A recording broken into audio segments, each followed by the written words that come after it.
Plutarco, Vidas paralelas. La vida de Alejandro Magno, parte 3. 41. Alejandro, pues, ejercitándose y excitando al mismo tiempo a los demás a la virtud, se exponía a todo riesgo, pero sus amigos, queriendo ya gozar y regalarse por la riqueza y el lujo, llevaban mal las marchas y las expediciones, y poco a poco llegaron hasta murmurar y hablar mal de él. Sufríalo al principio benigna y suavemente, diciendo que era muy de reyes el que se hablara mal de ellos cuando hacían bien.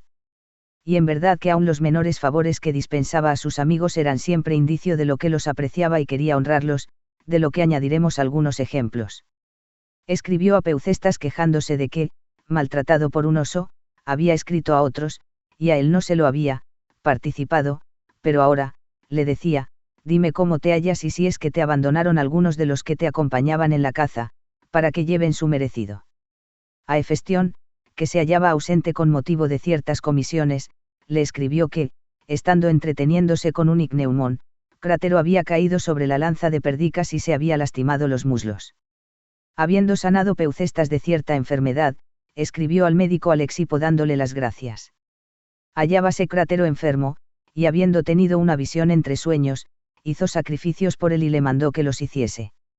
Al médico Pausanias, que quería dar el éboro a Crátero, le escribió, ya oponiéndose y ya dándole reglas sobre el modo de administrar aquella medicina. A los primeros que le dieron parte de la deserción y fuga de Árpalo, que fueron Efialtes y Ciso, los hizo aprisionar, como que le levantaban una calumnia.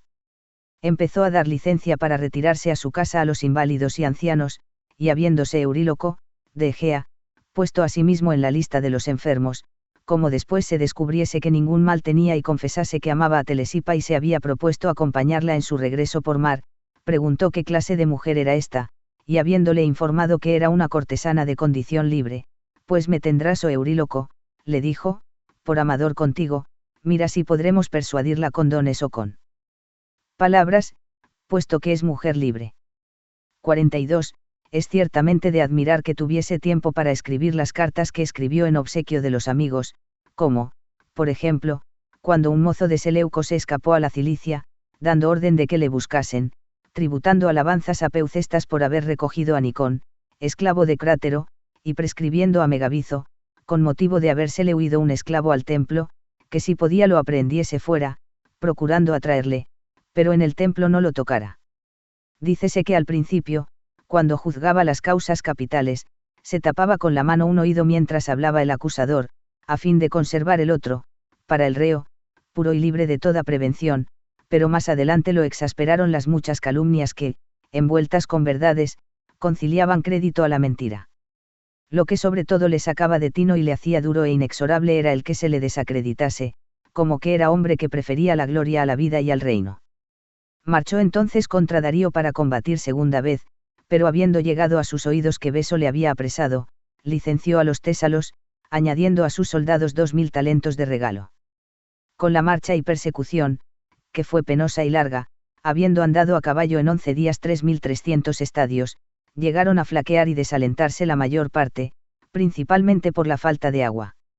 Allí se encontró con algunos macedonios que en acémilas llevaban odres llenos de ella, y viéndole estos mortificado de la sed, porque venía a ser entonces la hora del mediodía, llenaron sin dilación el casco y se lo presentaron, mas habiendo preguntado para quiénes conducían aquella agua, y ellos respondiesen, para nuestros propios hijos, pero viviendo tú, otros tendremos si perdiéremos estos, tomó al oírlo el casco en las manos, pero volviendo la vista y observando que los soldados de a caballo que le acompañaban todos tenían inclinada la cabeza y fijos los ojos en la bebida, lo devolvió sin haber bebido, y dándoles las gracias les dijo, si yo solo bebiere, estos desfallecerán todavía más, y ellos, viendo su templanza y su grandeza de ánimo, gritaron que los condujese con toda confianza, y aguijaron los caballos, porque ni se cansarían, ni tendrían sed, ni se acordarían que eran mortales mientras tuviesen un rey como él. 43. La decisión en todos era igual, y se dice que, sin embargo, solo fueron unos 60 los que pudieron llegar hasta el campamento de los enemigos, en el que no hicieron cuenta del mucho oro y mucha plata que estaban amontonados, pasando también de largo por muchos carros de niños y, de mujeres que andaban errantes sin conductor y yendo siempre en persecución de los primeros, porque entre ellos habla de estar Darío. Encontrósele con dificultad, traspasado el cuerpo de dardos, tendido en un carro y muy próximo a fallecer. Con todo, pidió agua, y habiendo bebido agua fría, dijo a Polístrato, que se la había dado: este es, amigo, el último término de mi desgracia, recibir beneficios y no poder pagarlos, pero Alejandro te lo premiará, y los dioses a Alejandro el trato lleno de bondad que mi madre, mi mujer y mis hijos recibieron de él, a quien por tu medio doy esta diestra. Y al decir esto, asido de la mano de Polístrato, expiró. Cuando llegó Alejandro se echó de ver cuánto lo sentía y quitándose su manto le arrojó sobre el cadáver y lo envolvió en él. Más adelante, habiendo podido aprehender a Beso, le hizo pedazos de este modo, doblando hacia dentro 2 árboles derechos, hizo atar a cada uno un muslo, y después, dejándolos libres, con la fuerza con que se enderezaron, cada uno se llevó su parte, pero por entonces el cadáver de Darío, adornado como a la dignidad real correspondía, lo remitió a la madre, y a Oxatres, hermano de aquel, le admitió en el número de sus amigos. 44. Bajó después a la Hircania con lo más florido de sus tropas, y viendo un golfo de mar no menor que el Ponto Euxino, aunque de agua más dulce que los otros mares, nada pudo averiguar de cierto acerca de él, y lo más que conjeturó fue que vendría a ser una filtración de la laguna Meotis. Con todo, a los ejercitados en las investigaciones físicas no se les ocultó la verdad, sino que muchos años antes de la expedición de Alejandro nos dejaron escrito que siendo 4 los golfos que del mar exterior se entran en el continente, el más boreal es este, que se llama Mar de Hircania, y también Mar Caspio. Allí unos bárbaros, que por casualidad se encontraron con los palafreneros que conducían el caballo bucéfalo, de Alejandro, se lo robaron, lo que le irritó sobremanera, y habiendo enviado un heraldo, les intimó la amenaza de que los pasaría a todos a cuchillo, con sus hijos y sus mujeres, si no le volvían el caballo, pero luego que vinieron a restituírselo, haciendo además entrega de sus ciudades, los trató a todos con mucha humanidad y dio el rescate del caballo a los que lo habían robado. 45. Pasó desde allí a la región pártica, y, deteniéndose en ella, empezó a vestirse la estola, ropaje usual de aquellos bárbaros, bien porque quisiese acomodarse a las leyes del país, por cuanto sirve mucho para ganar los hombres el imitar sus costumbres patrias, o bien porque se propusiese hacer una tentativa para la adoración con los macedonios, a fin de irlos acostumbrando poco a poco a llevar el tránsito y mudanza que pensaba hacer en el método de vida. Con todo, no adoptó enteramente el traje de los medos, que era más distante del propio y más extraño, porque no se puso los calzones largos, ni la ropa talar, ni la tiara, sino que hizo una mezcla del persa y medo, tomando un vestido medio, no de tanto lujo como este, pero más brillante que aquel. Al principio no lo usaba sino para recibir a los bárbaros y en casa con los amigos, pero después ya lo vieron muchos salir y despachar con él. Espectáculo era este muy desagradable a los macedonios, pero admirando en lo demás sus virtudes, creían que era preciso contemporizar algún tanto en obsequio de su gloria y de su gusto, pues sobre todo lo demás, habiendo recibido recientemente un flechazo en la pierna, del que cayó al suelo herido en el hueso de la rodilla, y sido lastimado segunda vez de una pedrada en el cuello, hasta el punto de haber perdido por largo rato la lumbre de los ojos, con todo, no dejaba de exponerse sin reserva a los peligros. Así es que habiendo pasado el río Orexartes, que él creía ser el Tanais, y derrotado a los escitas, los persiguió 100 estadios, sin embargo de estar molestado por la diarrea. 46. Aquí fue donde vino a presentársele la Amazona, según dicen los más de los escritores, de cuyo número son Clitarco, Polícrito, Onesícrito, Antígenes e Istro, pero Aristóbulo, Cares, Ujier del Rey, Ptolomeo Anticlides, Filón Tebano, Filipo Teangeleo, y además de estos, Hecateo Eretrio, Filipo Calcidense y Durisamio dicen que todo esto fue una invención, confirmando, al parecer, su opinión el mismo Alejandro, porque, escribiendo a Antípatro con la mayor puntualidad cuanto ocurría, bien le comunicó que el escita le había ofrecido su hija en matrimonio, pero de la Amazona no hizo ninguna mención. Dícese además que, leyendo Onesícrito más adelante a Lisímaco, cuando ya reinaba, el libro 4 de su historia, donde se refiere lo de la Amazona, Lisímaco se echó a reír y le preguntó, pues ¿dónde estaba yo entonces? Pero el que esto se crea o se deje de creer nada puede influir para que se admire a Alejandro ni más ni menos. 47. Temiendo que los macedonios desmayasen para lo que restaba de la expedición, ya de antemano había dejado en cuarteles la mayor parte de las tropas, y teniendo consigo en la Hircania lo más escogido de ellas, que eran 20.000 infantes y 3.000 caballos, se anticipó a decirles que hasta entonces los bárbaros no los habían visto sino como un sueño, y si se retirasen sin haber hecho más que poner en movimiento el Asia cargarían al punto sobre ellos como sobre unas mujeres, con todo, que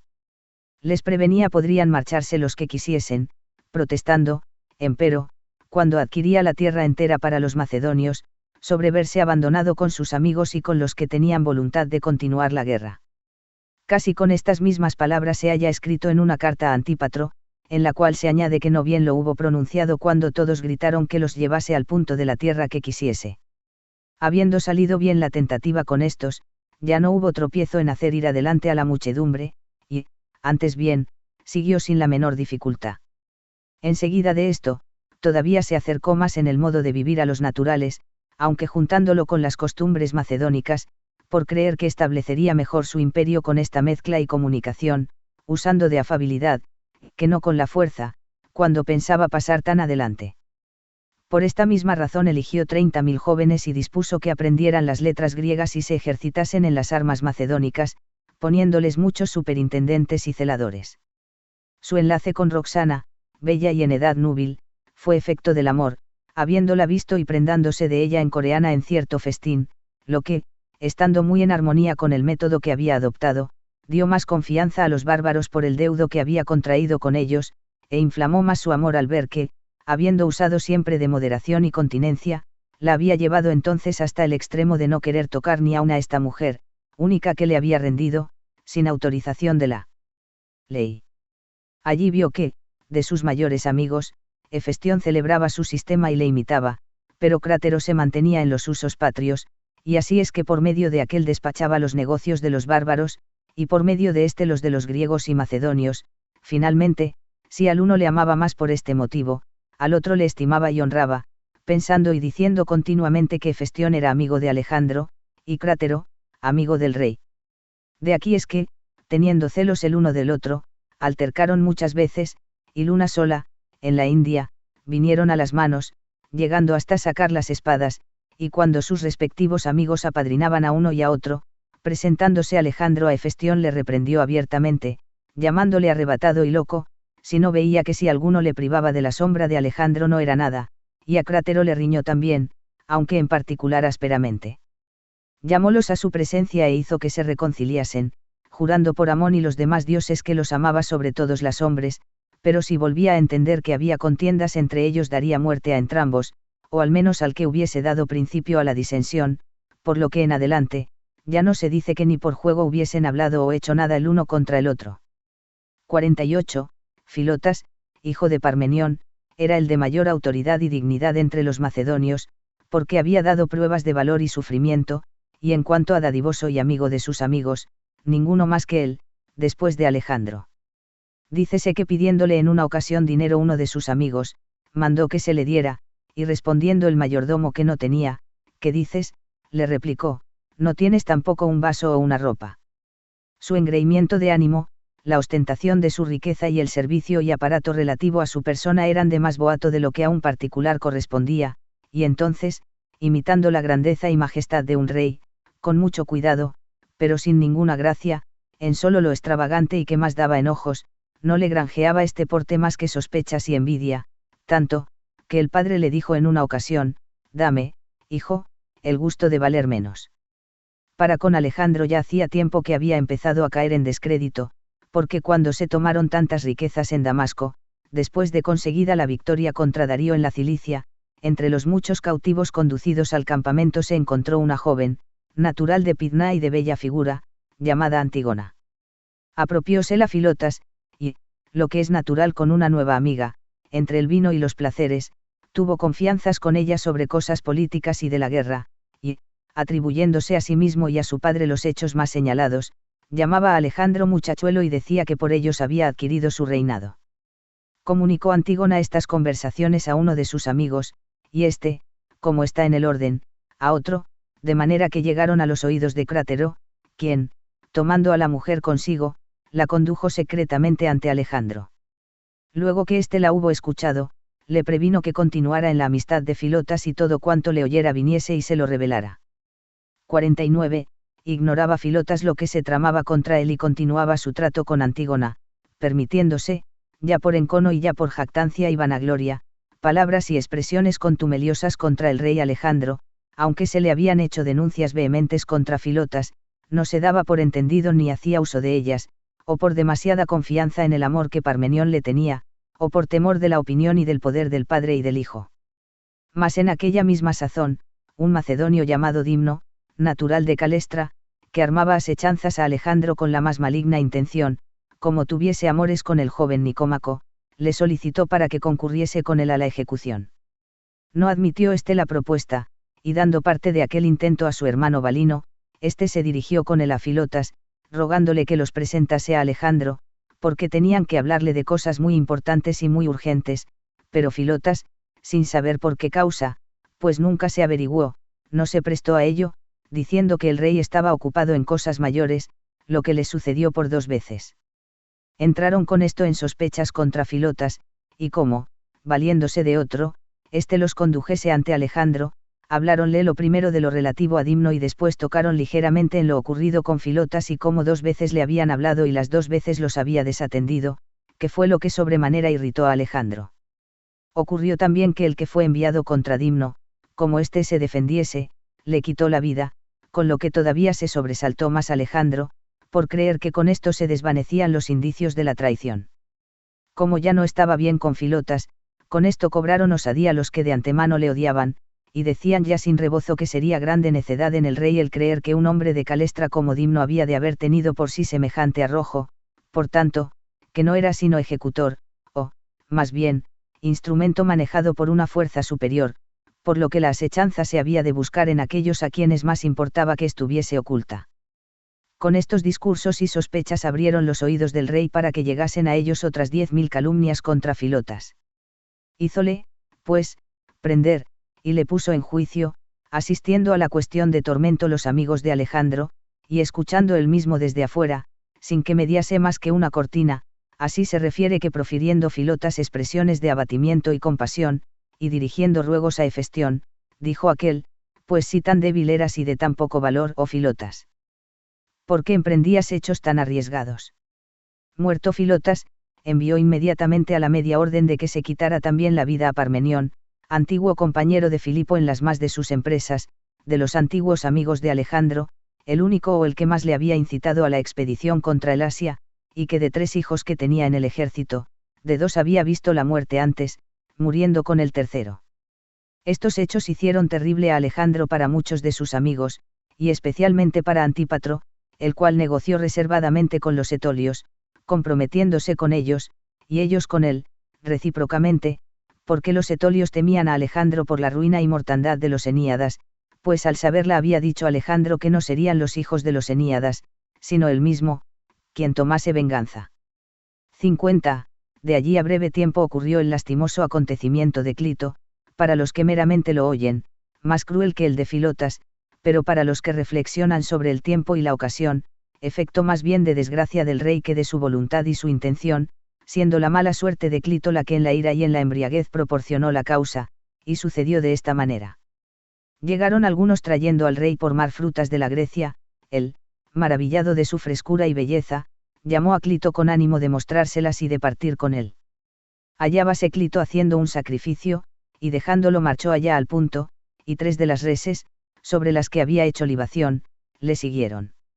Entendió esto el rey y comunicó el caso con los adivinos Aristandro y Cleomantis, de Lacedemonia, los cuales dijeron ser aquella mala señal. El rey mandó que inmediatamente se sacrificara por Clito, porque hacía 3 días que él mismo había tenido entre sueños una visión extraña, habíale parecido que veía a Clito sentado, con vestido negro, entre los hijos de Parmenión, que todos eran muertos.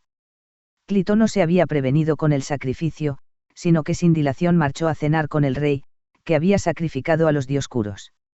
Bebióse largamente, y se empezaron a cantar los versos de un tal Pránico, o, según dicen otros, de Pierión, compuestos para escarnio y burla de los generales vencidos poco antes por los bárbaros.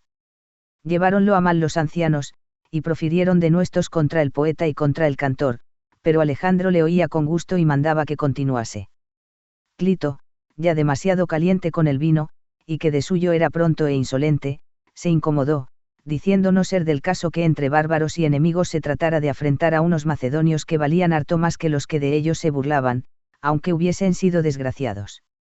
Repuso Alejandro que Clito defendía su propio pleito al llamar desgracia a la cobardía, a lo que, puesto ya en pie Clito, pues esta cobardía, le dijo, te salvó a ti, descendiente de los dioses, cuando ya tenías encima la espada de Espitridates, y a la sangre de los macedonios y a estas heridas debes el haberte elevado a tal altura, que te das por hijo de Amón, renunciando a Filipo. 51, irritado, pues, Alejandro, ¿te parece, mala cabeza le dijo, que hablando de mí continuamente de este modo y alborotándome a los macedonios te has de ir riendo? Ni aun ahora nos reímos, oh Alejandro, le contestó, siendo este el premio que recibimos de nuestros trabajos, sino que tenemos por muy dichosos a los que murieron antes de ver que los macedonios somos azotados con las varas de los medos y buscamos la intercesión de los persas para acercarnos al rey. Mientras Clito hablaba con este desenfado, y mientras Alejandro se le oponía y profería contra él injurias, procuraban los más ancianos sosegar aquel alboroto, y Alejandro, vuelto entonces a Genódoco, de Cardia, y Artemio, de Colofón, ¿no os parece, les dijo, que los griegos se hallan entre los macedonios como los semidioses entre las fieras? Pero Clito no cedía, sino que continuaba gritando que Alejandro dijese públicamente qué era lo que quería, y no llamara a su mesa a hombres libres que sabían hablar con franqueza, sino que viviera entre bárbaros y entre esclavos que adorasen su ceñidor persa y su túnica blanca. Entonces Alejandro, no pudiendo ya reprimir la ira, le tiró una de las manzanas que había en la mesa y fue a echar mano de la espada, pero Aristófanes, uno de los de la guardia, con previsión, la había retirado, y sin embargo de que los demás le rodeaban y suplicaban, salió, y en lengua macedonia llamó a los mozos de armas, lo que era indicio de gran rebato, y al trompeta le mandó hacer señal, y porque se detenía y no cumplía lo mandado le dio una puñada. Después se reconoció que había hecho muy bien y había sido muy principal causa para que no se pusiera en armas y en confusión todo el campamento. A Clito, que nunca se apaciguaba, le sacaron los amigos no sin gran dificultad del cenador, pero volvió a entrar por otra puerta recitando con desprecio e insolencia aquellos yambos de Eurípides en la Andrómaca. ¡Qué injusticia, ay de mí, comete Grecia! Quitó entonces Alejandro un dardo a uno de los de la guardia y atravesó con él a Clito, que acertó a parecer cerca, levantando la cortina que había delante de la puerta, y dando un suspiro y un quejido cayó muerto. En aquel mismo punto se acabó en Alejandro la ira, y vuelto en sí, al ver a su lado a todos los amigos sin aliento y sin voz, se apresuró a sacar el dardo del cadáver, yendo a clavárselo en el cuello, pero los de la guardia le cogieron las manos y a la fuerza lo condujeron a su dormitorio. 52. Pasó toda aquella noche en lamentos, y como al día siguiente, cansado de gritar y llorar, estuviese callado, dando solamente profundos suspiros, recelando sus amigos de aquel silencio, entraron por fuerza, y a las expresiones de los demás no atendió, pero habiéndole recordado el agorero Aristandro la visión que había tenido acerca de Clito y la señal de las reses, para darle a entender que lo sucedido había sido disposición del hado, pareció que recibía algún alivio, por lo cual introdujeron también al filósofo Calístenes, que era deudo de Aristóteles, y a Anaxarco de Abdera. De estos, Calístenes se fue introduciendo con dulzura y suavidad, procurando desvanecer con sus razones el disgusto y la pesadumbre, pero Anaxarco, que desde luego había tomado un camino en la filosofía enteramente nuevo, mirando con cierta altivez y desdén a los de su profesión, entró gritando sin otro preludio, este es aquel Alejandro en quien el orbe tiene ahora fija la vista y se está tendido haciendo exclamaciones como un miserable esclavo, temiendo el juicio y reprensión de los hombres. Para quienes correspondía que él fuese la ley y norma de lo justo, si es que venció para imperar y dominar, y no para servir dominado de una gloria vana. ¿No sabes que Zeus tiene por asesores a la justicia y a Temis, para que todo cuanto es ejecutado por el que manda sea legítimo y justo? Empleando Anaxarco estos y otros semejantes discursos aligeró el pesar del rey, pero pervirtió su moral, haciéndole más precipitado y violento, y al paso que él se ganó maravillosamente su ánimo, desquició el valimiento y trato de Calístenes, que ya no era muy agradable por la severidad de sus principios.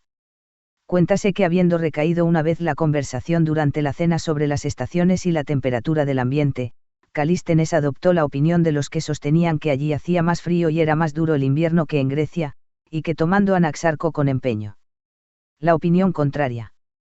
Pues tú, le repuso aquel, es preciso confieses que esta región es mucho más fría, porque tú pasabas allá el invierno en ropilla, y aquí duermes abrigado con 3 cobertores, lo que picó sobremanera a Anaxarco. 53. Incomodaba asimismo Calístenes a los demás sofistas y aduladores con ser buscado de los jóvenes por su elocuencia y merecer al mismo tiempo la aprobación de los ancianos por su tenor de vida, arreglado, decoroso y sobrio, con el cual confirmaba el que se suponía pretexto de su viaje, pues le daba la importancia de decir que para volver sus ciudadanos a la patria y poblarla otra vez había ido en busca de Alejandro. Sobre tenérsele envidia por su fama, daba también margen a que le calumniaran con negarse a los convites y con no dar alabanzas cuando a ellos concurría, atribuyéndose su silencio a afectación y displicencia, tanto, que Alejandro recitó para mortificarle aquella sentencia: no debe hacerse caso del sofista que aun en provecho propio nada sabe. Dícese que en cierta ocasión, habiendo sido muchos los convidados a la cena, se encargó a Calístenes entre los brindis que alabase a los macedonios, y que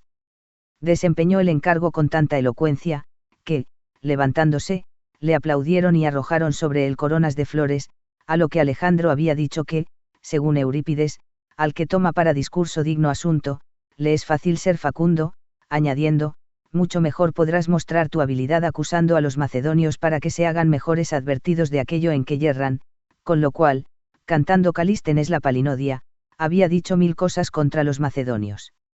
Y haciendo ver que la discordia y desunión de los griegos fue la verdadera causa del incremento y poder de Filipo, había cerrado de este modo el discurso: en las revueltas de los pueblos suele el más ruin alzarse con el mando. De resultas de esto añaden que fue muy amargo y pesado el odio que contra él concibieron los macedonios, diciendo Alejandro que Calístenes no había dado a estos pruebas de su habilidad, sino de su ojeriza. 54. Hermipo escribe que Estrebo, lector de Calístenes, fue quien refirió estas cosas a Aristóteles, añadiendo que Calístenes, habiendo conocido la aversión de Alejandro, dijo por 2 o 3 veces contra él al retirarse: murió también en juventud Patroclo, que en virtud harto más que tú valía. Parece, pues, que no le faltó razón a Aristóteles para decir que Calístenes era diestro y grande en la oratoria, pero que no tenía juicio. En fin, con haber resistido vigorosa y filosóficamente la adoración, siendo el único que decía en público lo que en secreto incomodaba a todos los principales y más ancianos de los macedonios, el bien redimió a los griegos de una gran vergüenza, y de una mucho mayor todavía a Alejandro, evitando así la tal adoración, pero se perdió a sí mismo, pues, a lo que se ve, hizo fuerza a Alejandro, mas no le persuadió.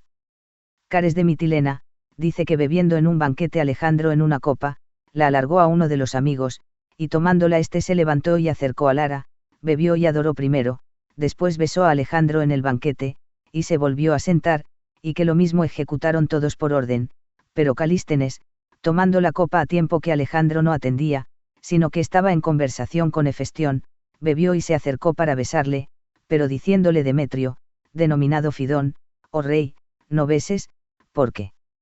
este solo no ha adorado. Alejandro huyó el rostro al ósculo, y Calístenes dijo en voz alta: bien, me iré con un beso menos.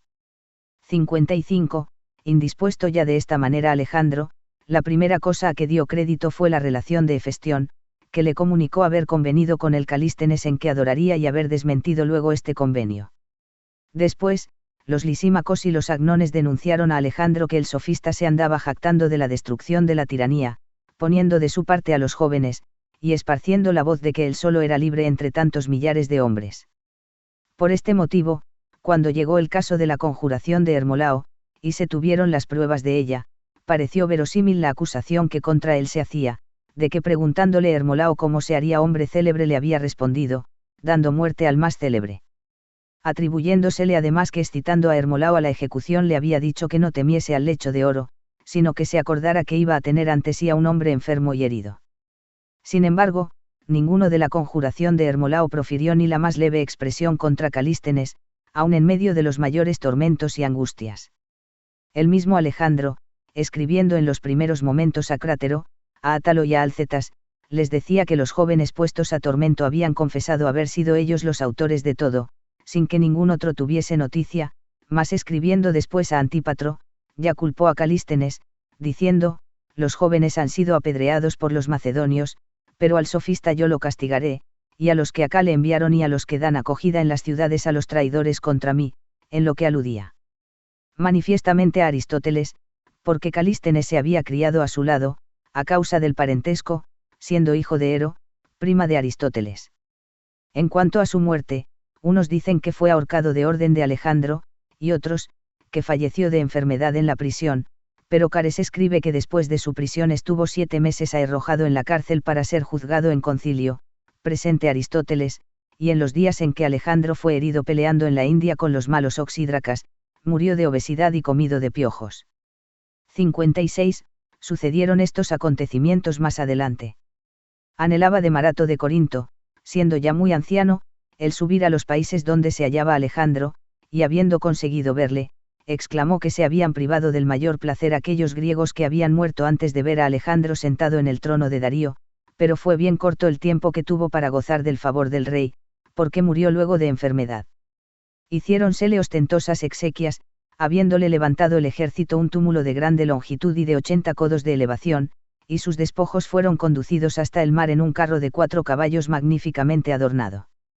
57. Cuando iba a invadir la India, como viese que el ejército arrastraba grande carga en pos de sí, y era difícil de mover por la gran riqueza de los despojos, al mismo amanecer, estando ya listos los carros, quemó primero los suyos y los de sus amigos, y después mandó que se pusiera fuego a los de los macedonios, orden que pareció más dura y terrible en sí que no en su ejecución, porque mortificó a muy pocos, y, antes bien, los más, recibiéndola con entusiasmo y con demostraciones de aclamación y júbilo, repartieron las cosas que son más precisas entre los que las pidieron, y las restantes las quemaron o destrozaron, encendiendo con esto en el ánimo de Alejandro mayor arrojo y confianza. Era ya entonces fiero e inexorable en el castigo de los culpados, de manera que habiendo constituido a Menandro uno de sus amigos, gobernador de un fuerte, porque no quería quedarse le quitó la vida, y habiéndose rebelado los bárbaros, por sí mismo atravesó con una saeta a Orsodates.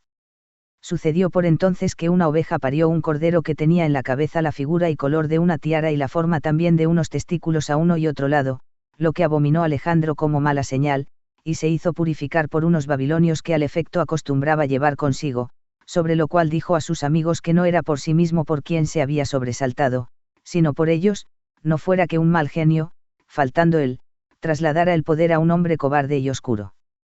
Mas otra señal buena que sobrevino luego borró esta mala impresión de desaliento, y fue que un macedonio, jefe de la tapicería, llamado Proxeno, allanando el sitio en que había de ponerse la tienda del rey junto al río Oxo, descubrió una fuente de un licor continuo y untoso, y a lo primero que sacó se encontró con que era un aceite limpio y claro, sin diferenciarse de esta sustancia ni en el olor ni en el sabor, conviniendo además con ella en el color brillante y en la untuosidad, y esto, en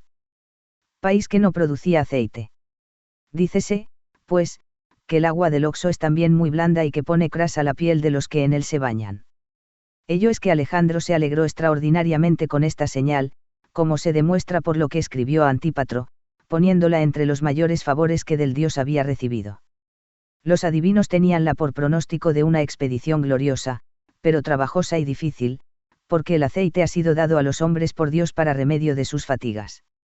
58. Fueron, pues, muchos los peligros que corrió en aquellos encuentros, y graves las heridas que recibió, pero el mayor mal le vino a su expedición de la falta de los objetos de necesidad y de la destemplanza de la atmósfera. Por lo que a él respecta, hacía empeño en contrarrestar a la fortuna con la osadía, y al poder con el valor, pues nada le parecía ser inaccesible para los osados, ni fuerte y defendido para los cobardes. Dícese, por tanto, que teniendo sitiado el castillo de Sisimitres, que era una roca muy elevada e inaccesible, como ya los soldados desconfiasen, preguntó a Oxiartes qué hombre era en cuanto al ánimo Sisimitres, y respondiéndole este que era el más tímido de los mortales, eso es decirme le repuso, que puedo tomar la roca, pues que el que manda en ella no es fuerte, tomóla, pues con solo intimidar a Sisimitres. Mandó contra otra igualmente escarpada a los más jóvenes de los macedonios, y saludando a uno que se llamaba Alejandro, a ti te toca, le dijo, el ser valiente, aunque no sea más que por el nombre. Peleó, efectivamente, aquel joven con gran denuedo, pero pereció en la acción, lo que causó a Alejandro gran pesadumbre. Ponían los macedonios dificultad en acometer a la fortaleza llamada Misa, por estar bañada de un río profundo, y estando presente, pues, miserable de mí, dijo, no he aprendido yo a nadar, y teniendo ya el escudo embrazado, se disponía a pasar. Detuvo la acción por venir a él con ruegos embajadores de la ciudad sitiada, los cuales ya desde luego se maravillaron viéndole sobre las armas sin ningún acompañamiento. Trajéronle después un almohadón, y tomándole mandó que se sentara en él el más anciano de aquellos, que se llamaba Acufis. Admirado más todavía con tales muestras de benignidad y humanidad, le preguntó qué harían para que los tuviese por amigos, y cómo respondiese que lo primero nombrarle a él mismo por caudillo y príncipe de todos, y lo segundo, enviarle en rehenes 100 de los mejores, echándose a reír Acufis, mucho mejor, oh rey, mandaré, le repuso, enviándote los más malos que los mejores. 59. Dícese de Taxiles que poseía en la India una porción no menor que el Egipto en extensión y abundante y fértil como la que más, y que, siendo hombre de gran seso, saludó a Alejandro y le dijo, ¿qué necesidad tenemos, oh Alejandro, de guerras ni de batallas entre nosotros, si no vienes a quitarnos ni el agua ni el alimento necesario, que son las únicas cosas por las que a los hombres les es forzoso pelear? Por lo que hace a lo demás que se llama bienes y riquezas, si soy mejor que tú, estoy pronto a hacerte bien, y si valgo menos no rehúso mostrarme agradecido recibiéndolo de ti. Complacido Alejandro y alargándole la diestra, pues ¿qué piensas?, le dijo, que con tales expresiones y tal bondad nuestro encuentro ha de ser sin contienda. Ten entendido que nada adelantas, porque yo contenderé y pelearé contigo a fuerza de beneficios, a fin de que no parezcas mejor que yo. Recibiendo, pues, muchos dones y dando muchos más, por fin le hizo el presente de 1000 talentos en dinero, con lo que disgustó en gran manera a los amigos, pero hizo que muchos de los bárbaros se le mostrasen menos desafectos. Los más belicosos entre los de la India pasaban por soldada a defender con ardor las ciudades y le causaban grandes daños. Habiendo, pues, hecho treguas con ellos en una de estas, cogiéndolos después en el camino cuando se retiraban, les dio muerte a todos, y entre sus hechos de guerra, en los que siempre se condujo justa y regiamente, este es el único que puede tenerse por una mancha. No le dieron los filósofos menos en que entender que éstos, indisponiendo contra él a los reyes que se le habían unido y haciendo que se rebelaran los pueblos libres, por lo que le fue preciso ahorcar a muchos.